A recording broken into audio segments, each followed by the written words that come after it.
This channel does not promote any violent, harmful, or illegal activities. All content provided by this channel is meant for an educational purpose only. Top quality और consistent performance के लिए सिर्फ silver pump नाम याद रखना। দুর্গাপুরে প্রধানমন্ত্রীর সভায় কেউ আমন্ত্রণ জানায়নি, কর্মীরা ডেকেছেন, দাবি করলেন দিলীপ ঘোষ। কর্মীদের সঙ্গে প্রধানমন্ত্রীর ভাষণ শুনবেন, মন্তব্য বঙ্গ বিজেপির প্রাক্তন রাজ্য সভাপতির। আরও একবার জানাই, দুর্গাপুরে প্রধানমন্ত্রীর সভায় কেউ আমন্ত্রণ জানায়নি, কর্মীরা ডেকেছেন, দাবি করলেন দিলীপ ঘোষ। আমাকে কেউ আমন্ত্রণ করেনি, ওখানকার কর্মীরা আমাকে নিমন্ত্রণ করেছে যে দিলীপ আসুন, একসঙ্গে আমরা প্রধানমন্ত্রীর ভাষণ শুনবো। আর আমি সেই হিসাবে একজন কর্মী হিসেবে ওখানে যাচ্ছি, কোনো নেতা অধিকারী হিসাবে নয়। না, মঞ্চে থাকার তো পার্টি বলবে, পিএমও থেকে ঠিক করবে। এখন আমাকে মঞ্চে থাকার কথা কেউ বলেনি, আমি জনতার মধ্যে থাকবো। দিলীপ ঘোষ বেশ কয়েক বছর ধরে কর্মী হিসাবে থাকে, কর্মীদের সঙ্গে থাকে। যত সভা সমিতি দেখেছেন আমি সব জায়গায় উপস্থিত থাকি কর্মী হিসাবে। রাজ্য বিজেপির তরফ থেকে আপনার কাছে কোনো না, এখনও পর্যন্ত আমার কাছে কোনো ইনফরমেশন আসে না। সব জায়গায় যাই না তো, ইলেকশনের সময় উনি সমস্ত পার্লামেন্টেতে সভা করছেন, আমি কি গেছি? আমি ইলেকশন লড়ছিলাম। এই বছরে উনি আলিপুরদুয়ারে এসেছিলেন, তো এখান থেকে আলিপুরদুয়ার ভাষণ শুনতে যাওয়ার কোনো দরকার নেই, এত খরচা করে লোকজন নিয়ে। তো টিভিতে শুনেছি, যেহেতু আমাদের এখানে কাছে আসছেন, আমি ওখানে লোকসভার ক্যান্ডিডেট ছিলাম, তো কর্মীরা আমাকে রেখেছেন ওই সভায় যোগ দিতে, আমি তো চলেই যাব। তার মানে তো দিলীপ ঘোষ যারা আগের বার ডাকেনি তাদেরকে উনি হারিয়ে দিলেন ফু দিয়ে। যা, এবার আমি যাব, আমরা দেখছি, মজা দেখছি। দিলীপ ঘোষ অন্য দলের নেতা নাকি? দিলীপ ঘোষ পার্টির সঙ্গে ছিলেন, আছেন, দিলীপ ঘোষ থাকবেন। পশ্চিমবঙ্গে একটাই লাইন হচ্ছে বিজেপি লাইন, তৃণমূল কংগ্রেসের বিষয়। 26-এ টার্গেট বাংলা। বিহার ভোটের পর বাংলায় ঘাঁটি গাড়তে পারেন অমিত শাহ।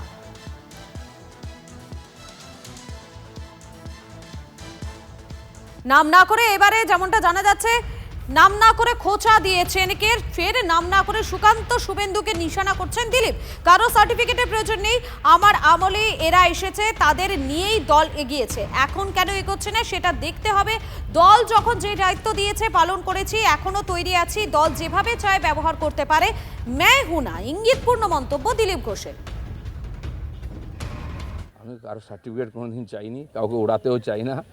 আমার আমলেই এরা সবাই এসেছেন আমার কাছে, তো তাদের নিয়ে পার্টি কাজ করে এগিয়েছে। তো এখন প্রশ্ন উঠছে এগোচ্ছে না কেন, সেই জন্য এই ধরনের প্রশ্ন উঠছে, সে প্রশ্নের উত্তর খুঁজতে হবে। দিলীপ ঘোষ তৈরি আছে, রাস্তায় আছে, কর্মীদের মাঝখানে আছে। যে কাজ দিয়েছেন আমি সেটা নিষ্ঠার সঙ্গে করার চেষ্টা করেছি, এখনও সেরকম সুস্থ সবল আছি। পার্টি আমাকে যেভাবে ব্যবহার করবে আমি তৈরি আছি। মাই হুনা। শুনলেন আপনারা, ঠিক কি বলেছেন দিলীপ ঘোষ। আরো একবার জানাই, ফের নাম না করে শুভেন্দু সুকান্তকে নিশানা করছেন দিলীপ ঘোষ। কারো সার্টিফিকেটের প্রয়োজন নেই, আমার আমলেই এরা এসেছে, তাদের নিয়েই দল এগিয়েছে। এখন কেন এগোচ্ছে না সেটা দেখতে হবে। ঠিক কি বলেছেন দিলীপ ঘোষ, আরো একবার শোনাই। আমি কারো সার্টিফিকেট কোনোদিন চাইনি, কাউকে ওড়াতেও চাই না। আমার আমলেই এরা সবাই এসেছেন আমার কাছে, তো তাদের নিয়ে পার্টি কাজ করে এগিয়েছে। তো এখন প্রশ্ন উঠছে এগোচ্ছে না কেন, সেই জন্য এই ধরনের প্রশ্ন উঠছে, সে প্রশ্নের উত্তর খুঁজতে হবে। দিলীপ ঘোষ তৈরি আছে, রাস্তায় আছে, কর্মীদের মাঝখানে আছে। যে কাজ দিয়েছেন আমি সেটা নিষ্ঠার সঙ্গে করার চেষ্টা করেছি, এখনও সেরকম সুস্থ সবল আছি। পার্টি আমাকে যেভাবে ব্যবহার করবে আমি তৈরি আছি। মাই হুনা। আপনাদের শোনালাম ঠিক কি বলেছেন দিলীপ ঘোষ। এই মুহূর্তে আমাদের সঙ্গে টেলিফোন লাইনে রয়েছেন তৃণমূল নেতা জয়প্রকাশ মজুমদার। আপনাকে স্বাগত TV9 বাংলায়। আবারও নাম না করে শুভেন্দু এবং সুকান্তকে নিশানা করলেন এবারে দিলীপ ঘোষ। কারো সার্টিফিকেটের নাকি প্রয়োজন নেই, এমনটাই বলছেন তিনি। আপনার প্রতিক্রিয়া? না, দিলীপ ঘোষের কথার মধ্যে তো বাস্তবিকতা আছে, পরিসংখ্যান তো ওনার কথাকে সমর্থন করছে। 2021-এর বিজেপির যে ফলাফল বা নির্বাচন, সেটা তো দিলীপ ঘোষ সভাপতি, তখন শুভেন্দু অধিকারী ঢুকেছেন, ঢুকে মাতব্বরি সবে শুরু করেছেন। পরবর্তী ক্ষেত্রে যখন দিলীপ ঘোষকে সরিয়ে দেওয়া হলো এবং রাজনৈতিকভাবে নভিস নতুন রাজনীতিবিদ সুকান্ত মজুমদারকে সভাপতি করা হলো, তখন সুকান্ত শুভেন্দুর যোগাযোগের ফলে, এটা তো আপনাদের পরিসংখ্যানই বলছে, একের পর এক উপনির্বাচনে পরাজয়, সবকটা উপনির্বাচনে পরাজয়, এবং 2024-এর যে নির্বাচন, লোকসভা নির্বাচনে অনেক অনেক পেছিয়ে যাওয়া। সুতরাং দিলীপ ঘোষ এই কথা বলতেই পারেন যে শুভেন্দুর রেকর্ডে কিন্তু কোনো সাফল্য নেই, আছে শুধু দলবাজি আর গলাবাজি। তো দিলীপ ঘোষ সেটাই বলেছেন। একেবারেই ধন্যবাদ আপনাকে।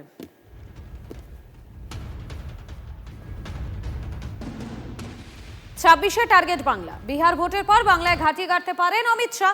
ফের প্রমাণিত বঙ্গ বিজেপির উপর আস্থা নেই কেন্দ্রীয় নেতৃত্বর। খোঁচা তৃণমূলে একটাই পোস্ট, পাল্টা জবাব দিয়েছে বিজেপি। বিহার ভোটের পরই বাংলায় ঘাঁটি অমিত শাহ। বাংলায় ক্যাম্প করে ভোটে নামছেন মোদীর সেনাপতি। 2026 সালে বিধানসভা নির্বাচনে বিজেপির পাখির চোখ বাংলা, তা বারবার স্পষ্ট করে দিয়েছেন অমিত শাহ। और मेरी बात कान खोलकर सुन लेना और याद कर कर घर में जाना। 2026 में तमिलनाडु और बंगाल में भारतीय जनता पार्टी और एनडीए की सरकार बनने जा रही। 21-এর বিধানসভা নির্বাচনের আগে ভোটের প্রচারে ঘন ঘন এ রাজ্যে আসতে দেখা গিয়েছে প্রধানমন্ত্রী নরেন্দ্র মোদী ও কেন্দ্রীয় স্বরাষ্ট্রমন্ত্রী অমিত শাহকে। অমিত শাহ দাবি করেছিলেন সেবার 200 পার করবে বিজেপি। तो भाई दीदी की विदाई जब करते हो तो धूमधाम के साथ 200 सीटों से विदाई करने का एक बार तय करना।